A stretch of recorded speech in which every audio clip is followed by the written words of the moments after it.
last week when we said, yo, let's talk about like our, just how we got into this whole music production thing, right? Our music producing production journey. I was just thinking about that all week, and I was like, wow, how did I start this? And I was like, well, as DJs, we were making pause tapes, probably, Mm. before we started DJing or while we were DJing. That's almost Yeah. like a form of producing, right? Yeah, I used to loop stuff on it. I Yeah, was like, "Yo, this sounds great." When I couldn't afford a sampler, that was like, right. "God, I wonder Hmm. how this would sound if I put this together." Right. And yeah, that was the thing. Like, what was your first gear that you bought? Oh my goodness. Okay, so check it out. Back in the day, way back in the day, DJs Mhm. used to bring just these very basic bubblegum type drum machines with Mhm. them, as part of their DJ set, right? Um, Yeah.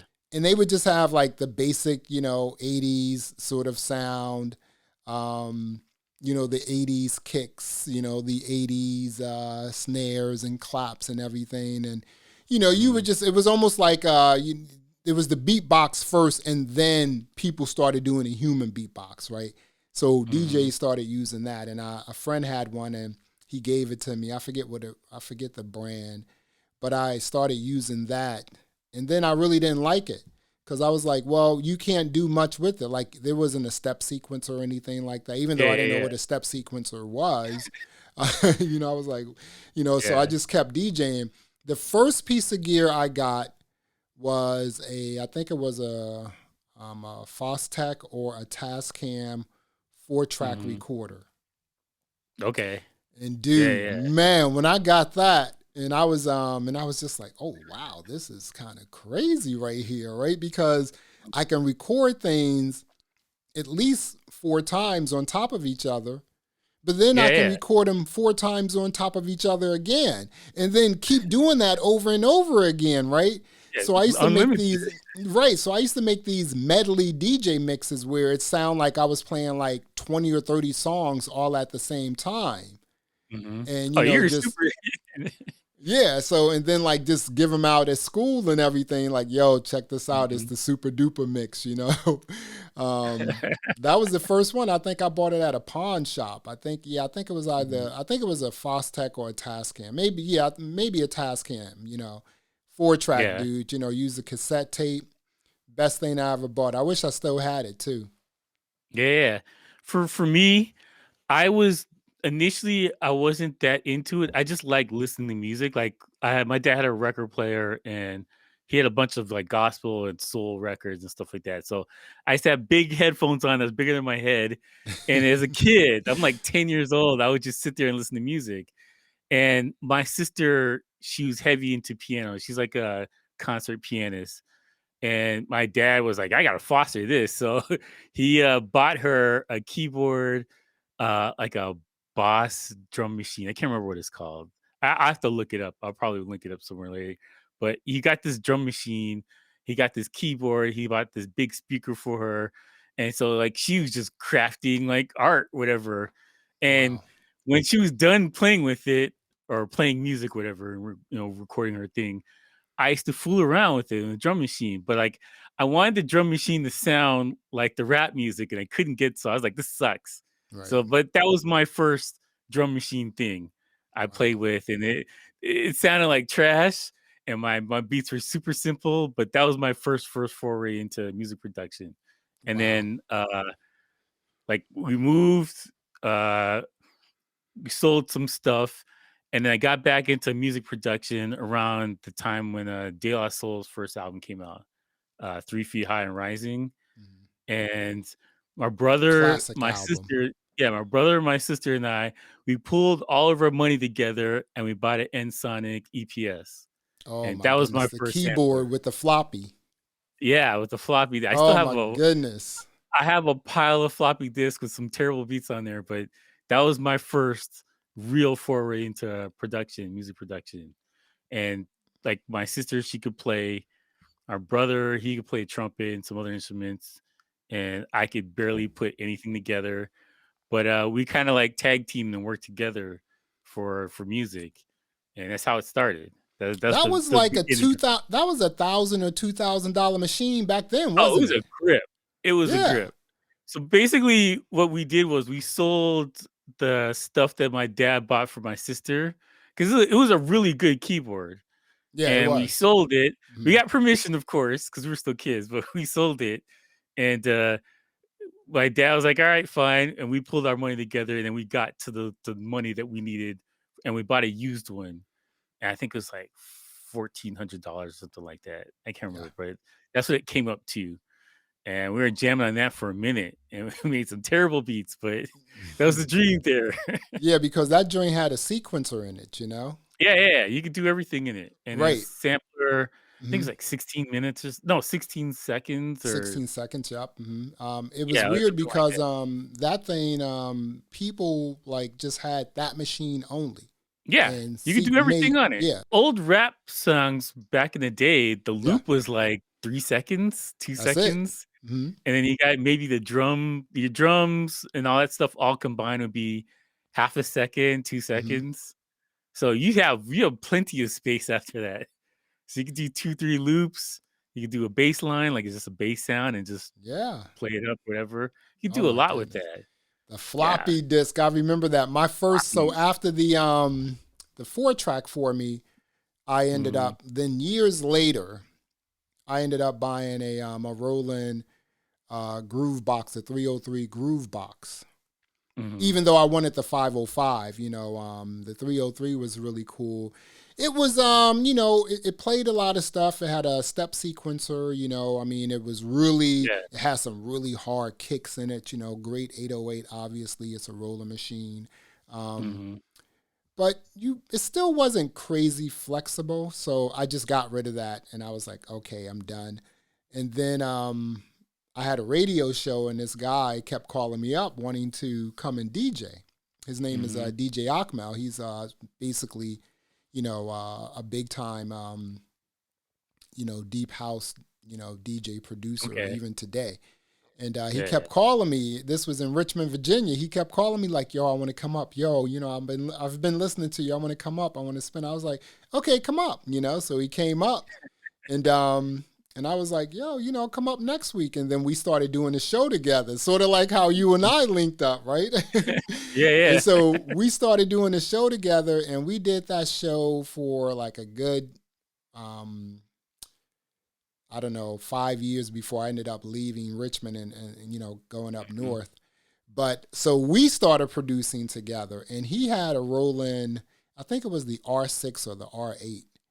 Okay. Um, and then we produced our first song. My girlfriend wrote the lyrics. I'm Mhm. gonna tell you the title of the song. It was like the song had a crazy bass line. It was just like a real serious sicko sort of swingy sort of Mhm. feeling type song. Then the title of the song was "I Know I'm Sexy." And she sung the Alright. lyrics, and it was painstaking because we put it together. Then we had one of his boys produce it. The guy had all this equipment. He really didn't know what to do with all this equipment. A lot of Mhm. people just buy stuff just based on what they see. Once Yeah, they get yeah. it, they really don't know how to use it, right? Yeah. Yeah, That's why, like, for a long time, we just had that one keyboard because 'cause we're like, "Well, I don't really know what I'm doing here. I can kind of piece together a drum machine, drum set or whatever and some samples, but I don't really know I need a compressor, I need to do this for vocals or all this other stuff." Like we weren't thinking that far. We were yeah, just like, we want to make beats. And then my brother and sister wanted to rap, and then it kind of turned into a thing. But yeah. it wasn't really anything before. We are just some kids fooling around. Mhm. But I think about the money we've sunk into it and Oh just my spending goodness. money on gear and Yeah, records and stuff. Because my brother and I, we used to go record shopping just for samples. yeah. And there's a bunch of like old places that just had just dust and records Digging in the piled up to the crates, ceiling. dude.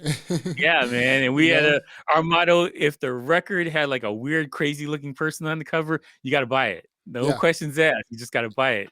You You figure it know, out later. we had some There's something on there. we were like if the album cover was just sort of like really cool, sick, has some crazy art, get it.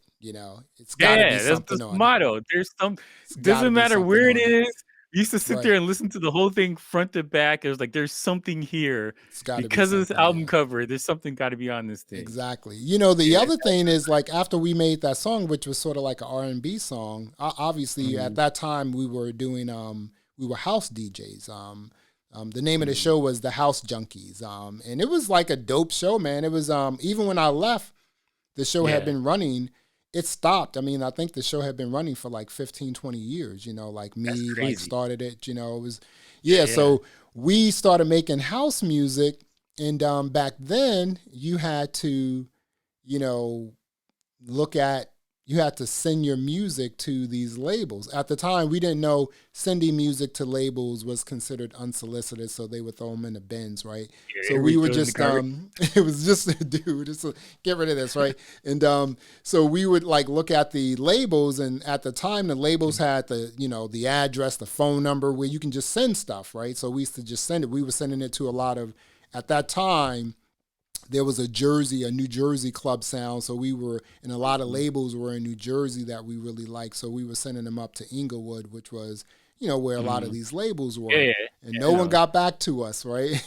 Because I think they were just unsolicited. Then one label got back to us and they were like, yeah, we like this, And I was like, okay, Mhm. they were like, but we can't use it, It's like, you got to get it mixed. You got to get it mixed and mastered. And I was like, I thought that's what we did, We didn't know Oh, yeah. anything, That's and the thing though. When you start doing music production, people don't realize like you're not finished. yeah, Your journey just began because you got to go through the whole process of mixing this thing and then you have to master it. yeah, And I didn't know those were two different things. I thought that's what the console was for. You just yeah. put it on there and then you turn some knobs, good to go. Everything's done. Nope, not at all. And and we paid this guy to like bring it Mm, into his studio, use really good mics, compressors, everything else, use the yeah. really, professional stuff. And turns out we were not mixing it or mastering it. We were just saying, hey, this guy has a lot of equipment. Let's use some of his equipment. And that wasn't the Yeah. case. And yeah, man, that was like really weird. And then I came up to DC. Mhm. Um, but I had always, if I had no furniture, obviously I was like young and single. So I would always make sure that I had my turntables, my mixer, all of my vinyl, and my Mhm. clothes and my shoes. That's it. That's all you You needed know, though. that's As a all I need to DJ, that's do. all you need. You don't need anything else. So I was like, again, just a young 20s moving around. I'm like, listen, I got my turntables, my records, clothes, I'm good, right? And then I started getting serious with it, right? And I was like, okay, Mhm. because at that time I started working in technology, so I was like making a bit more money. And Yeah. so I think I bought my first keyboard I bought was the Korg Triton. That was it for me, Okay. dude. Oh, that's a beast of a That keyboard. was it for me. I was So like, many hits on that thing. dude, that was it for me. But you know what? Even then, floppy Mhm. disk was still, that was the thing, floppy, right? Yeah, yeah, Yeah, so yeah. you had the floppies, and I was like, okay. And my boy Akmel, he had one, and he was like showing me how to use it. I was like, oh, this is real cool, Even though Mhm. I mean, obviously, the Neptunes, everyone else, that joint had like, Yeah. created major Swizz hits, yeah. right? And I had that, and I was like, I like this. And then, but even before then, I'm skipping. Before then, I actually Mhm. started like producing music using this software called Sony Acid. I don't know if you remember Sony Yeah, I remember. Acid. Yeah, I remember. It was like Yeah. just a loop based sort of joint, and I was like, I like this, and that's why I bought the Korg. And then after I bought the Korg, I Mhm. made some tracks that I felt were me. And the other thing was, I could never like just go into just pop on like the Korg or anything like that and start Mhm. producing. For me, producing always came from DJing, So I would like just I would DJ. I would just like pop on a turntable, start DJing, and Yeah, then yeah. creative ideas would come to my head, and then I can go and start recording them as a producer. So I couldn't just start producing a song from scratch. I needed like something else. So that's why Hey, you need that little DJing was the spark. inspiration. Right, exactly. And Yeah, I don't think I started, mhm. doing production like that serious until, like, high school. Really? And even then, yeah, like even then I was kind of doing it, but not really. Mm-hmm. And I got the bug for DJing at the same time towards the end of high school. It was around because I started producing first, Mm-hmm. and then I understood how DJing works. Yeah. But I didn't know how to scratch. I didn't know how to do anything. I just knew that this sounds right at this tempo, and this doesn't sound right. So like that's as far as it went. So like high school, I met a bunch of friends, and they knew how to. We shared records together, and we shared turntables and mixers and speakers together, and we all had it at our friend's house. So after school, we go to the friend's house. We practice scratching Mm-hmm. and practice blending, try and make a mixtape and that kind of stuff. And then we kind of got into doing parties and that kind of thing. But like producing was high on the list and then not high on the list and then back high on the list. And it's kept going back and forth. I think for me, uh, it wasn't until we started because we moved back to Canada, and it wasn't until I started going to New York and hanging out with New York people that I was like, oh, I got to do this. Like, this is in my blood. I got to get this going. So, we met a bunch of people. I think that's when I met Fife around 94, 90, 93, 94, around then. And um, I was good friends with his cousin and one of somebody that he grew up with. And so I like for a person who's not doing music, whatever, when you can see somebody that like, oh wait, I know that guy and he's doing well at this, it makes it more plausible that you can Right. get this thing done. Exactly. Yeah. People need that because like if you're in some place like you're in a different city, whatever, nobody's famous in your city, nobody's doing anything in your city, you're just you there trying to play with music. It's an abstract concept to you. And a lot of people around me, they want to do music or whatever, but I was like, well, I know somebody who's got a platinum album, and like I met them, I knew them before this, so like Right. this is Mm-hmm. kind of it's a thing for me now. Like Yeah. I'm in it. Like I got to get this thing. So yeah, it was interesting that because you can't explain it to other people. Like I had friends in high school, whatever. I'm like, yo, I'm a producer. I'm going to be a producer, and they was like, yeah, but I don't get it. Like people are like that's not a Right. job. Like I don't get it. Like I'm You like, yeah, make a I could do it. you make a very good point there. You know, it's just like when you are around people who are successful doing what you want to do, right? Yeah, You know, like a you have producer, to. you're around like a, you know, some, or, you know, an artist who's like a platinum artist. You're like, Mhm. you're around the culture now, right? And I think Yeah, a lot of people don't understand that. I remember, you know, when I first started, when I actually started producing, and then a lot of other, you know, I linked up with a lot of other producer friends, and then we started just mhm. linking up in someone's home who had like recording equipment, and then we Yeah, would yeah. just all be in there, you know, producing, being creative, you know. So Yes, you were being in around this the energy. yeah, you were in this creative environment, so you know your creative Mhm. juices were flowing all the time. It was just an amazing thing, you know. Yeah. Now, obviously, even in COVID, you know, we're in our own studios. We produce. You know, not too many people are around. Obviously, no one's around. You Well, know, yeah. and but you Yeah. know, you also have the ability to like send things to people. You know, like hey, see if you can lay something down on this. You know, it's still not the same. You know, right? Mhm. It's not the same. Yeah, yeah. But you know, it's weird because when I got the Triton, then I got serious, and then I Mhm. said I needed some more equipment. So at that time, I was in my late 20s, I think. Mhm. Um, and then, you know, I ended up buying all of this gear off of eBay, right? Really, one shot? You just bought One everything? shot, dude. I mean, I bought a mixing board. It wasn't it was a soundcraft, but it wasn't a Ghost. It was a different soundcraft. It was just a 16 Mhm. channel. Um, I bought these. My first monitors were Yorkville monitors, like studio Okay. monitors. Yes, they Yeah, make yeah. studio monitors. I I bought have some a pair keyboard. over there. I have some Dude, Yorker monitors. Yeah, they're on my wall yeah, I'm still. telling you, people sleep on Sound those great. joints. I mean, I already had an amplifier because I was a DJ, Mhm. and you know, even at that time, computers were not the thing. Yeah, it You know, wasn't. you midied everything up, right? I think that So, for for the computer stuff, it wasn't until like 2001, I think around 2002, when like Pro Tools, because they had computer stuff before, but it wasn't. I can record audio on this thing. It wasn't It accessible was. either to us, It was a yeah, but it was a MIDI type thing where Yeah. I can use the computer to control the keyboard and the drum machine, but I Mhm. still had to dump it down into something else. And the computer was basically useless. It was just a box as a MIDI controller, Right. and you couldn't really do much to it. But it wasn't until I think around 2001 where Pro Tools they had a. I'll never forget this. I was in New York and I was hanging out with my brother-in-law, and oh man, I can't remember what store it was.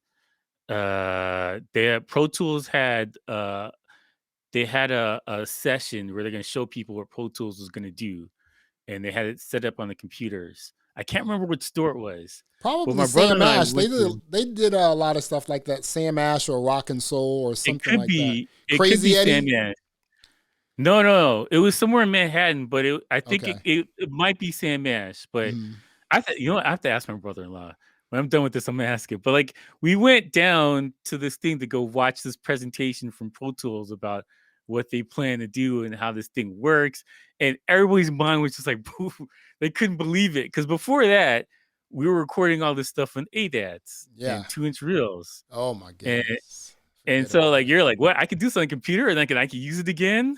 Mhm. I don't have to I don't have to buy this $400 reel to use it one time and never. I gotta put this away somewhere in cold storage. Like that opened the door for a lot of people because I didn't really start using computers to produce music for at least a couple of years after that. But like I knew it was possible. I just couldn't afford it.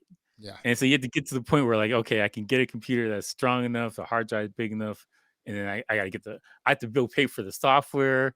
Because it wasn't like the old days or like just fairly recently. If you wanted to get pirated software, it's fairly easy to get.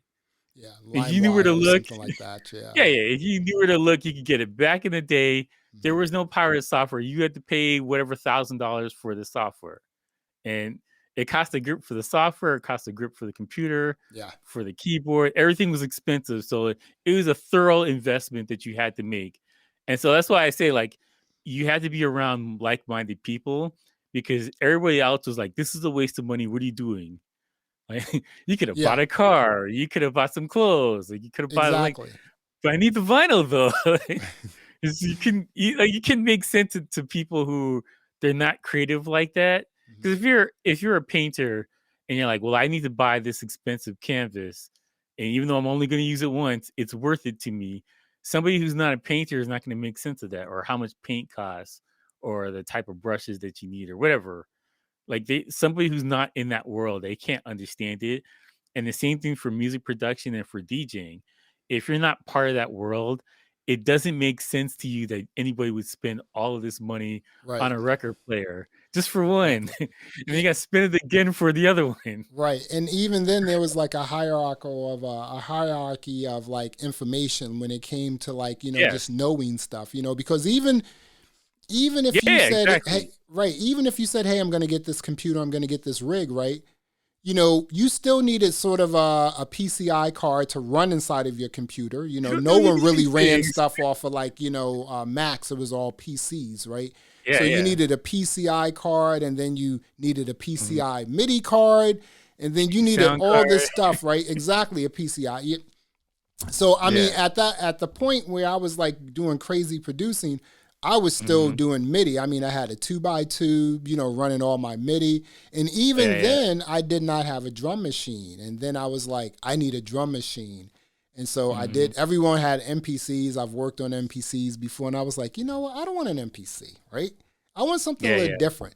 And so that's when I went out and bought what was it? Ensoniq ASR X Pro or Pro X, the drum machine, the red one. Yeah, yeah. Man, dude, I expanded that joint out because, that's the other thing people don't know. Like, right now, we're buying stuff like software. It's already bubbled up, right? When Hmm. you bought hardware back in the day, you got a very base model and then you had to expand Yeah, you it have to by add it. different IO.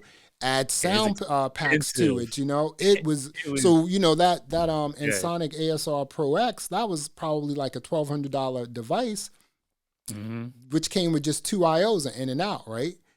And Yeah, yeah. then I wanted an a 8 channel IO, so that was an additional $400. And then I wanted to Yeah, expand the crap. music, the sounds. Those were like $190 per Mhm. sound pack.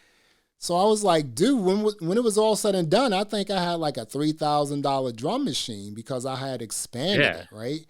And then, but yeah, dude, once I got that machine, my whole man, I leveled up. My production just got crazy, and I was just like, yeah. and it was weird because even though I would my DJ when I was DJing, Mhm, I would be out DJing at clubs, have a couple residencies. It was always like house music, but everything I mhm. produced was more hip hop and more R&B ish, So that was kind of weird right there. It was just like my DJing Yeah, stuff yeah, was all dance music, but then back in the studio I was producing hip hop. yeah, but there Uh, wasn't a lot of clubs to do the hip hop stuff. It wasn't club friendly. mm, Dance music was where all the parties were at for at least for the clubs. yeah, You could get very few people into a club for hip hop at I all. Like mean, the whole yeah, thing, the dynamic shifted. yeah. But I back mean, in the day, mm, early 90s, 2000s, there's very few clubs that you could just play hip hop music in, and that would not be unless you had in New York you had like the Tunnel, the Latin Quarters on certain nights, yeah, um, yeah. But I'm saying like the places like bulk. If that. you look at the bulk of it, it's like the radio stations where yeah, pop and dance music is on all the radio stations, and then you had an urban station in the city. And it's the same thing for clubs. There's like a focus for the dance because like the club owners are looking at this, or we got urban youth, they're not gonna be able to drink that much, or we can cater to this crowd here. They got all the money, and their music is more popular on the radio. Because like hip hop and stuff didn't really blow up the way we think it was. Like we have fond memories about Biggie and these people. Backstreet Boys was still selling 20 million records or whatever, or 15 million records. Like, In sync, you know what I'm saying? Like the boy band was boy killing it, bands, wasn't it? all this shit. Everybody was still selling. Mhm. Madonna was still selling 15 million records. Yeah. Like, Oh my and goodness, forget then about you it. had a Biggie album that went platinum, and we're like, our fond memory of back in the day was like, oh, Biggie was crushing it. He's killing it. Mhm. Tupac, after he died, changed that dynamic of what this thing was. Yeah. And a couple other rappers, like even Vanilla Ice and MC Hammer, those are anomalies. Most of the rappers were barely going gold if they were lucky. And if they went platinum, it was a huge deal. Yeah. But like pop music was platinum, platinum, platinum, gold, gold, gold, platinum. And that's just the norm, especially dance music and all this other stuff. Right. These guys are doing well. And even like if you look at some of the major artists, like the big artists, the Mm. Madonnas, the Janet Jacksons, Yeah, um, they're selling the Michael records. Jacksons, all of them, they Yeah. all had dance music remixes. All of them. Everybody You had had to. Queen Latifah had a dance. Yep. EP15 had a dance music remix Yeah, of right. something. You had to have a, Yeah. yeah, it was crazy. Let me ask you this here. Your first foray into like the music industry, was it as an artist or as a producer? No, just as a producer.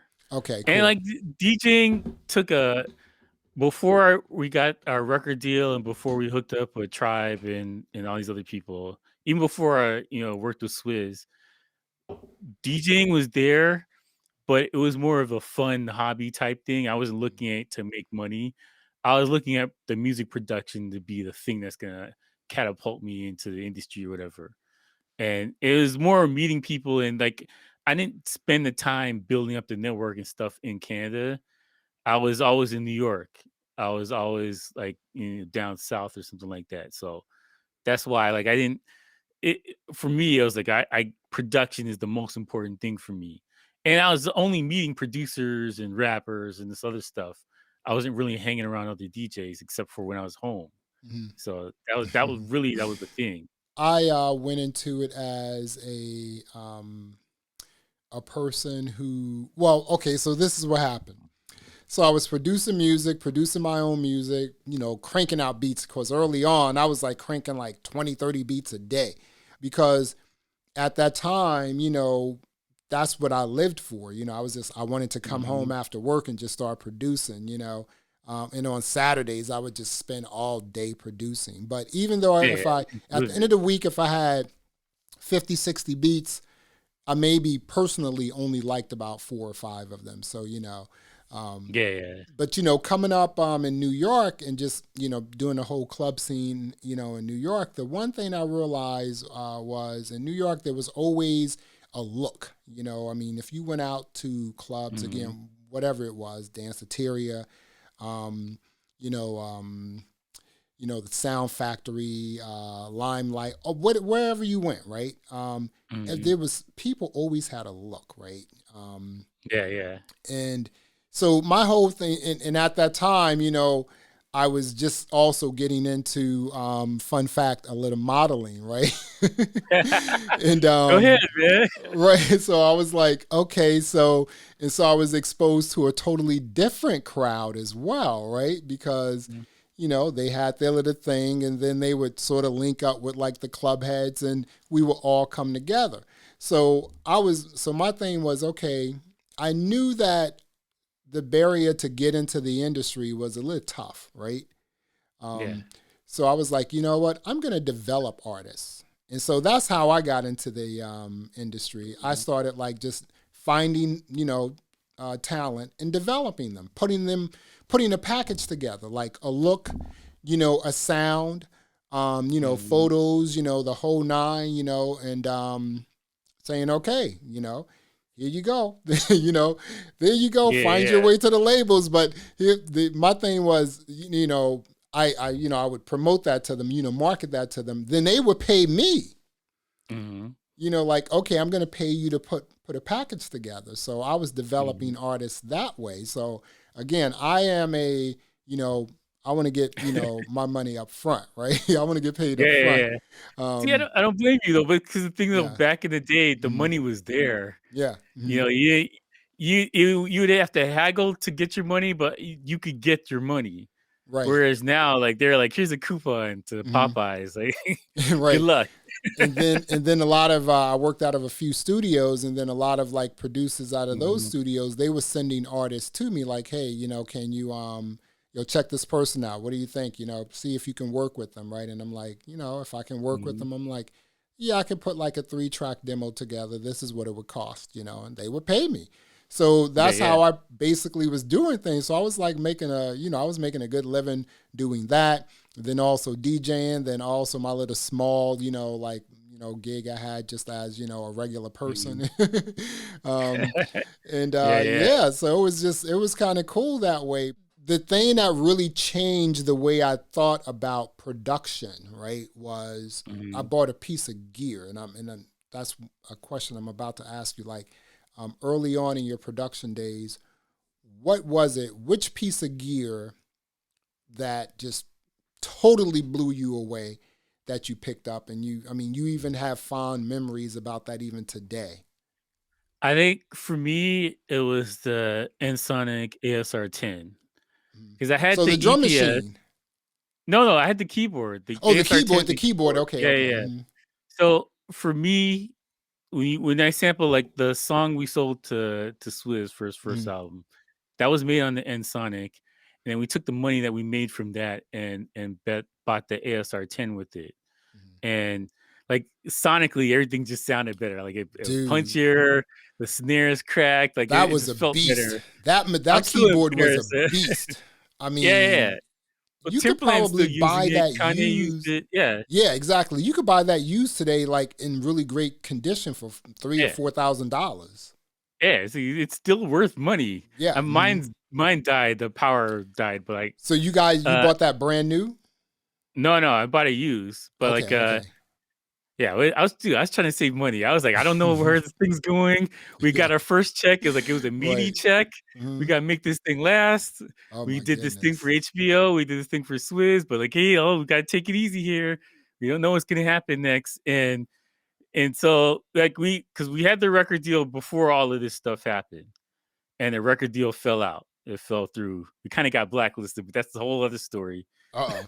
And then that's when we were like, That's okay, another we are taking this production. podcast. Yeah, that's a whole other. I don't know how much I can talk about Right. because a lot of these people who are involved in this thing are still working. So we're just gonna leave it like that. But Yeah.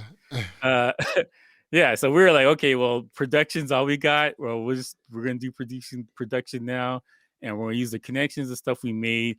And like, I knew Fife for a long time, but I never met Q-Tip or Ali for years Right. until after that. So I mean, like at least 6 or 7 years before I actually met them.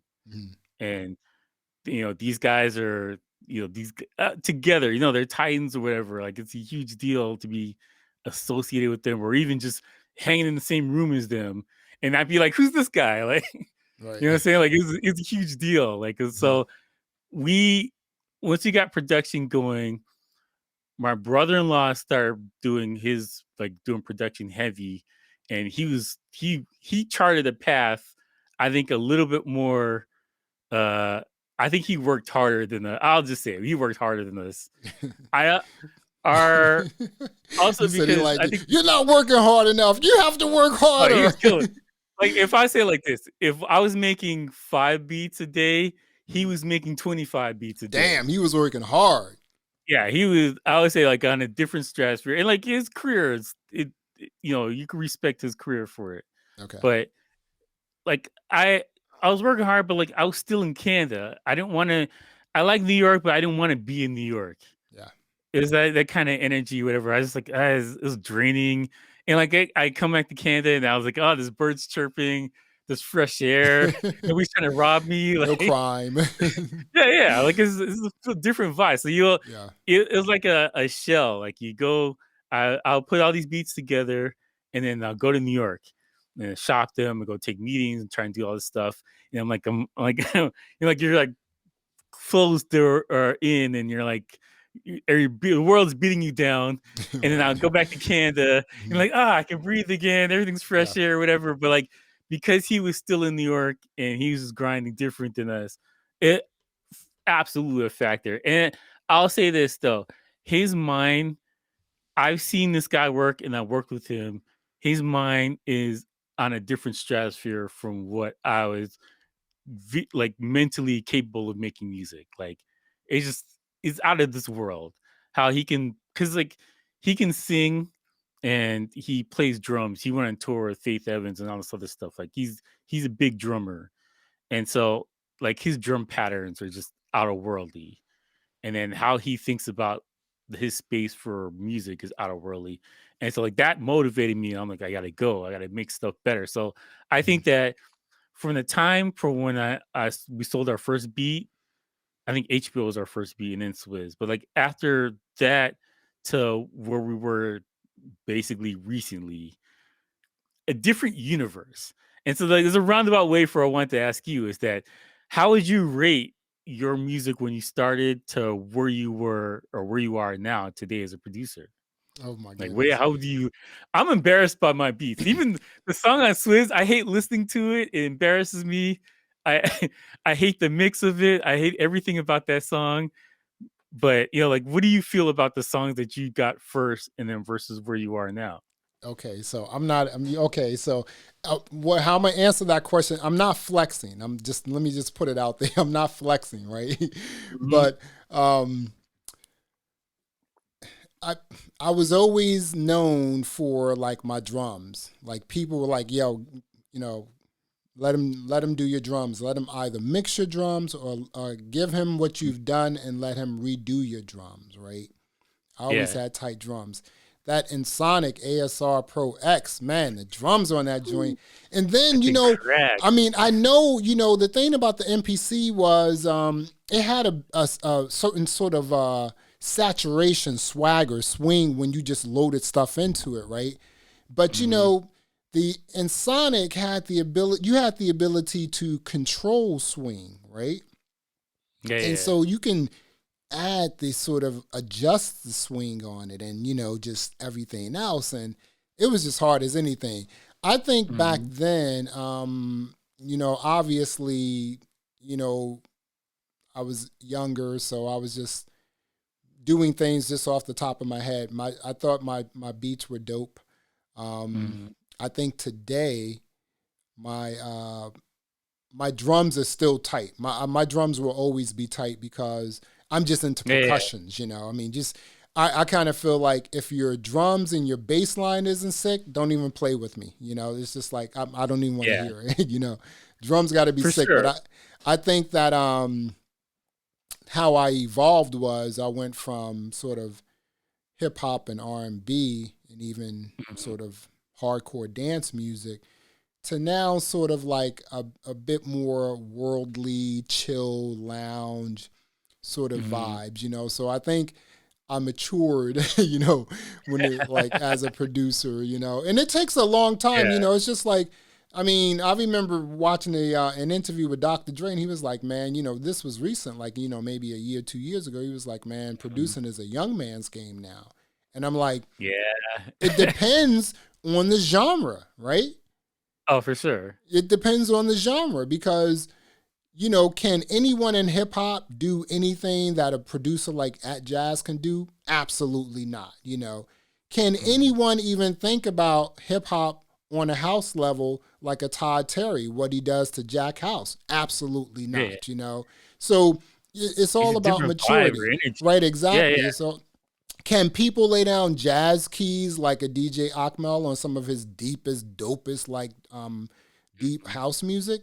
I don't think so, right? Mhm. So I think for me, it was a matter of maturity because I mean I was obviously chasing those bags when I was younger. So you know, Mhm. I mean Yeah. if it was Adidas, like hey, and the thing back then was people would pay you like it's Mhm. different today. Back then, companies would pay you to create an idea for them, right? Yeah, yeah. Oh, they had buckets of money. They just Right. had money. They're throwing Because any get an right. idea, like, Mhm. let's go for it. Because I remember like when Adidas was trying to find just something for a commercial, and they were just like they Mhm. picked a certain number of producers and paid us to produce tracks for them, right? And Yeah, my yeah, yeah. tracks were not selected, but I got paid. So I was like, That's dude, I great. got The paid. fact that You you're know, there makes you eligible yeah, for money. Like, I got that's I they're just got covering their paid. bases. Right. That was my thing back then. It's like, don't tell me to go into the studio to create Mhm. something for someone and I haven't gotten paid. It's just like Yeah, I'm putting time and effort into this. Even back yeah. then, that was my mind. That was how I thought. My thought process was like, okay, if someone Mhm. says, "Hey, I want you to create something for me so that I can then take that to you know, my executives," I'm like, "Okay, are you paying me to do this?" Yeah, Like yeah. because I'm not Well, spending that time to do this and not get paid. yeah, like, just the mere fact that you're in the room when a hit record is being produced, you're getting writer's credit just in case. Yeah, Just in all day. case. Like, everyone's like, "Oh, I don't remember if you said anything, but just in case, I'm gonna hit you with 2% or Right, 5%," whatever. exactly. And then those idiots, I'm not going to call them idiots, but then those people with like, just certain individuals, people in the Mhm. industry would just like come into one of your sessions and then come in and say, "Oh, just add a double snare there." And the next thing Yeah, you know, they're yeah, getting like yeah. executive Yeah. producer Oh, I used to credits or see that like, all the time. on the track. And I'm like, the guy just came in and just said put a double snare there. Now he's getting paid. What's going on with that, right? So I'm just like, the whole game was Oh, kind of yeah. weird. But I think Everybody's that hustling. yeah, it was a hustle, and I appreciate that. It's just like I don't care Mhm. about how people make money, what's their hustle, as long as it's like legal and it's not like affecting me in any way. I'm okay Mhm. with the hustle, right? So I'm Yeah. gonna say I think that my drums has always been like really tight and sick, but I think in terms of like my production style, my evolution has been just going from like totally hip hop R&B to a much more Mhm. sexier sort of adult sort of genre. Like again, vibe more vibey, lounge, chill out, little Yeah. cool out like chill out like house music. What about you? I mean, like from your journey from start to like where you are now, and I mean, I would imagine you're still producing a little bit, right? Yeah, every once in a while, I'll throw a Okay, beat together. All so the music on my mhm. YouTube channel I produce, or I okay, made with so my brother. Yeah. All right. So for instance, like the outro on your videos, that's something you did? Yeah. Yeah. See, now I like that. That's like, I'm like, okay, so who's gonna spit on this? When I think about it, so I think about it. I hear that, and I'm like, okay, that's too. I could use that Mhm. track in two different ways. One, to just have someone spit on it or like sing on it, or for it Mhm. to just be like some loungy, vibey sort of thing you hear when you're at like some sort of a lounge, or really cool sort of like champagne like bar or something like that, and you just hear that in the background. Or Yeah. I think about music in a lot of other spaces too. Like, okay, like for instance, can I hear that music in a commercial? Can I hear that music like in the Mhm. background on some sort of a movie or something like that, on a soundtrack or something? So it's a lot of different ways that I hear Yeah. music. And also there are a lot of different ways that producers can make money too. It's not like, hey, I'm trying to, sell this to an artist and, get a Grammy for it or whatever. Yeah, yeah. Well, there's so Um, many avenues, but, like, for me, right. for my production, I always try to make music that would sound good without anybody on it, and Yes. it would sound on its own. You could be like, "This is a completed project here," Yeah. without the person rapping or singing I on or think that whatever. way too. Yeah, that's Hmm. always been my motto. So, like, yeah, like, you'd have to flip through and go through because I when I started my channel, I was like, "I don't wanna put anything on there. I may have to sell these down the road," and now I'm just like, "YOLO, I don't care anymore." Like, it's Hmm. just whatever. I'm gonna throw some heat on here, and so, like, if you flip back and forth, you can see, uh, from the intros and even stuff if I play music during the one of my videos, whatever, all the stuff I produced or I made with my brother. We had a production company for a long time, and we tried to do our own thing. We tried to sell beats directly to the artists. And when I say we That's take tough, isn't meetings, it, dude? Tell them how, yeah. okay, so you've done it. So tell them how tough that is. How tough is that today? Even back then, it was even tougher, right? Back Well, back in here's the the day, it thing was though, like tougher. Hmm. we're today we're at a point where you can email somebody some beats and they're Come like, I don't on, like this dude. song, I like this song, whatever, You can whatever. email. But but when I was doing it, I Hmm. used to sit across the table from whoever, Right. a label Hmm. exec or a rapper or whatever, and Hmm. play the beat to their face. And the first time you have a beat, be like, "Pff," everyone laughs at the beat, or they look Right. down at you Hmm. like, "Get this trash out of here." You will instantly grow some scales on your skin to get better, harder, tougher, Dude, and your work ethic improves overnight. Just overnight. let You me. you have to have that one experience and people are like, nah, that's ain't it. These beats suck. That happened to me with Bink. Mhm. I was at his house in New Jersey and I played we played beats together that my brother and I produced, and he was like, "You feeling that? Feeling that? Feeling that?" And so I had stuff that I was working on my own. That was I was trying to be different. I was sampling. Oh, I wasn't sampling. I was trying to rework like dance music, but make it hip hop. And I was doing experimental stuff. Mhm. And Mhm. I played some beats for no, my snares are cracking, my bass is heavy, and he's got these huge playback speakers in his console there. And I'll never forget this. I wanted to crawl up in a ball in the corner because he was like, I like that. I like that. That's trash. And he looked Mhm. at me and like, yo, that's trash. Why you gonna play this on my speakers? I was like, Right. oh, my Dude. brother's just dying in the corner. And like, ah, man, like, I gotta step my game up, man. This is whack. Like I Listen, said, it's that thing of playing in front of people and getting the experience of the instant feedback rather than just like you don't hear anything back from them, or they're like, I like the first one, but you don't look at them rolling their eyes and that kind of thing. Like people are in this magical world about what they think their music is mhm. compared to what it really is to other people, especially people who can buy something or do something with it. Yeah. We're kind of in a safe space bubble or everything's perfect, everything's great. Oh, he just didn't hear it on the right speakers and they'll be fine, whatever. But it's a different beast when you can sit across from them and play it for them and they look Right. at you crazy. Yeah. You'll never live that down and you'll change your game real quick. Right. I was I had always when I was shopping tapes, shopping beats, um, I had always we were just trying to figure out which bias of tape cassettes we should buy, right, for the best Yeah. sound. I mean, imagine Yeah. that. Here we are emailing tracks to people, and back in the day, I'm trying to figure out which bias I should use, or which bias is better in terms of a tape cassette, right? And I'm just like, should I get Memorex, or should just like what's gonna sound better, And now we're just emailing tracks. And the other thing we're doing is not we, but the other thing a lot of producers are doing is a lot of these programs like a GarageBand or even something like old school Sony Acid or even Reasons, right? Mhm. You can just make something and then just hit, I guess mix down, and the algorithm, everything mixes it Yeah, down they'll and fix it. masters it for you. And I'm just like, I don't EQ feel automatically that. for you.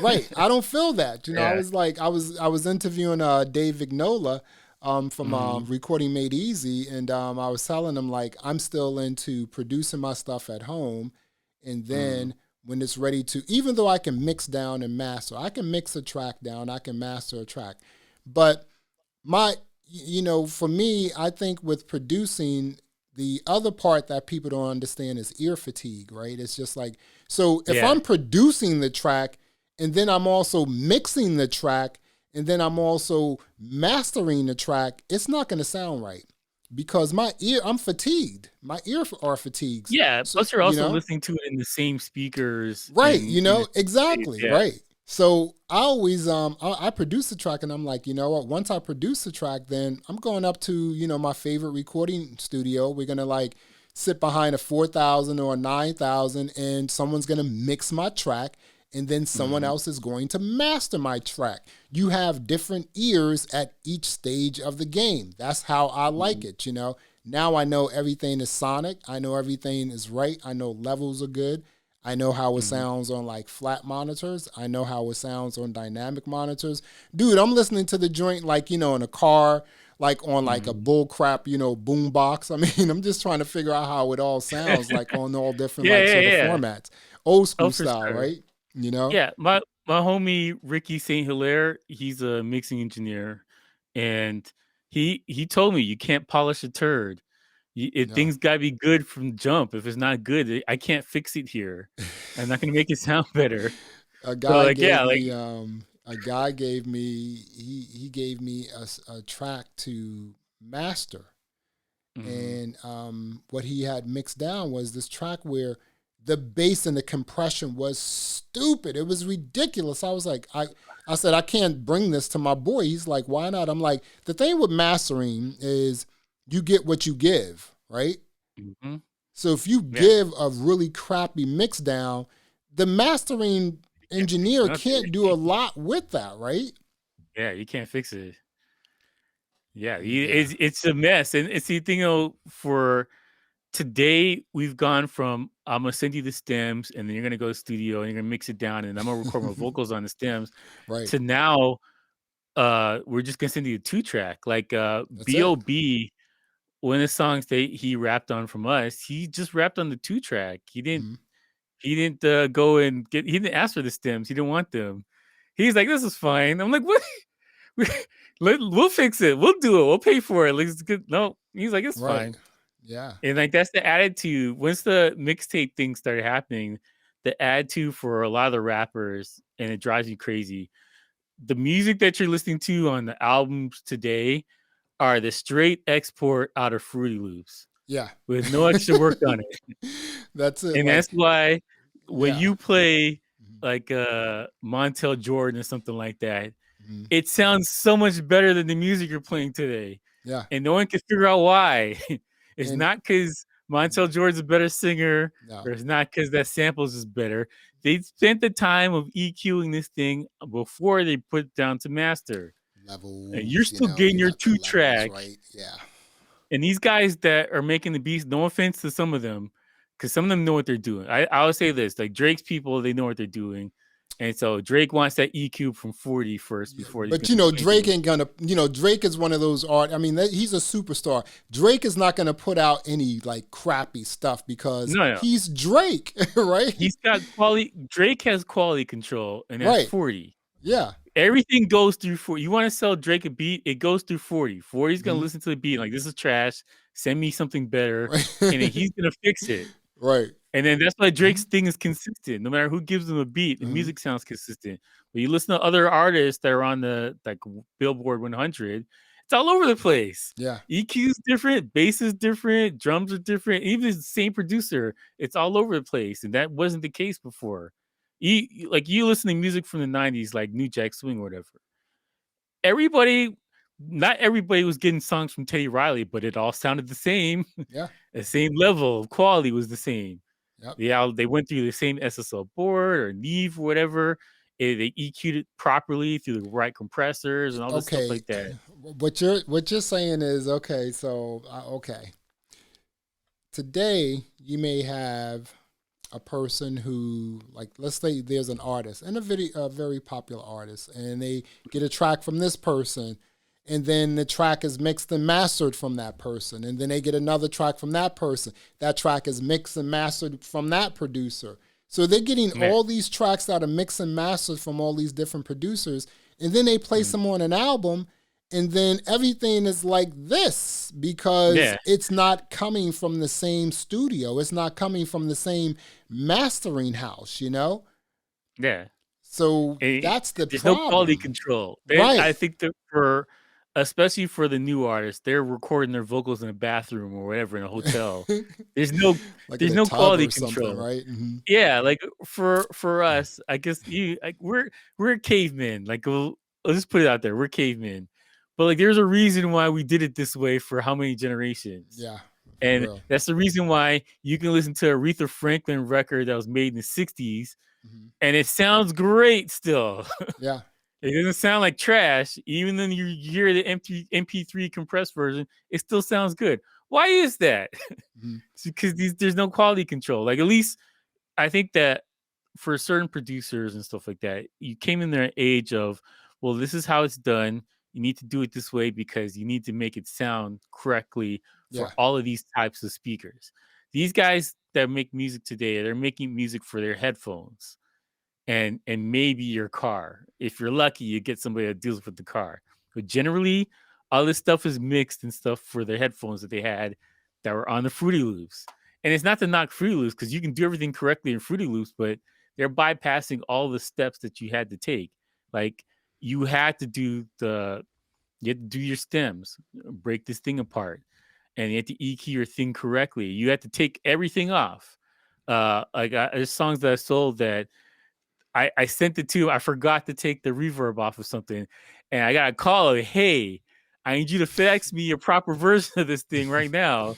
Right. I'm like, "Give it." It's money out of my pocket, but like, cause they're like, "We want this thing dry and clean without your EQs muddling this thing up. We're gonna fix it correctly," and that stuff is missing in the current phase of music, and that's why if you can tell if you can hear Dre it. makes it, when Dre makes a beat, well, like, how come Dre's drums sound better? It's the same drums I'm using, because he's doing these extra steps that you guys skipped over, right? And that's the thing, like, dual bus processing, and people are just skipping over all kind of stuff that it'll make your stuff sound better, and it'll make it sound good anywhere. Like, I at least pride myself on that. Like, if you could take a song and I play it in the car, I play it in the headphones, I play it in my speakers, I play it in the whatever, it's gonna sound the same everywhere. Yeah, exactly. You were talking about, like, the question I was asking, like the piece of gear that sort of changed everything for you, and you said it was the Ensoniq ASR. So for me, it was something called the Tascam Midi Studio 688. So this thing, oh my goodness, I kind of stumbled onto it, right? I know this. I was in the studio, and anything I recorded, we did through 2-inch, reel. You did it through 2-inch reel. You know that process, right? That process is ridiculous because you can't record, like, if you wanted something that was really tight and sounded great, you really couldn't record more than 10 minutes on a reel, right? 2-inch reel, So it's like the grip. So, you're buying, like, you're doing the session, and then it's like, okay, so you go in and you have to buy the reel. So that's like $50 or $100.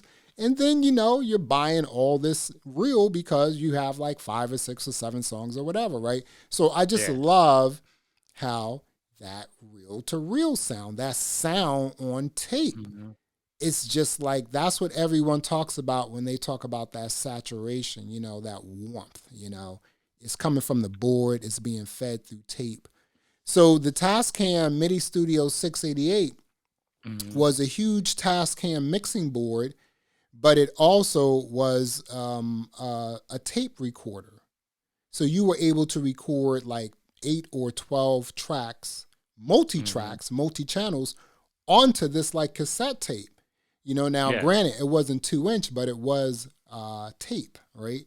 Yeah, no, So yeah. the The 2 sound, inches for more tracks. It wasn't yeah, because it sounded different. right, exactly. So I was like, once I started using that baby and I was Mhm. recording beats and then recording them onto that as a mix down master, then to give to Mhm. people, forget it. I mean, my whole game changed.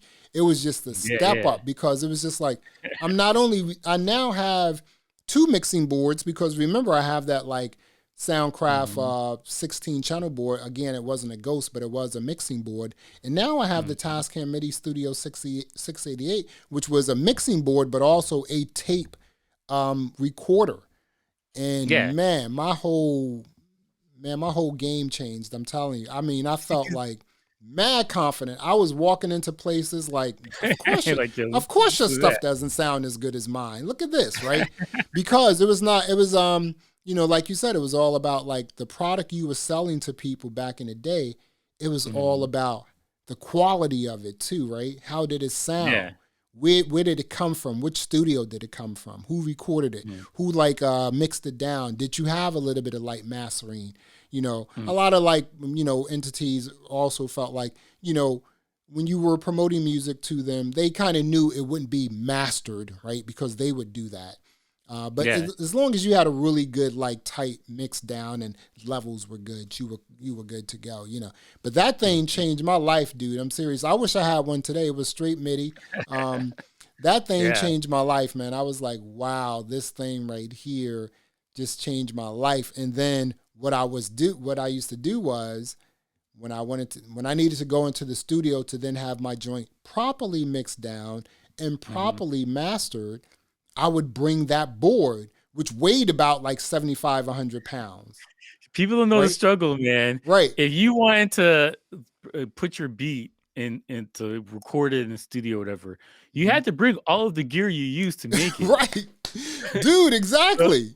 You you had a know, synth and you had an external board or whatever. You had to bring all of that you stuff have to to the bring it all studio there, man. to I'm drop telling you. that on. Yeah. And you had to Yeah. sit there for the process of going through the whole.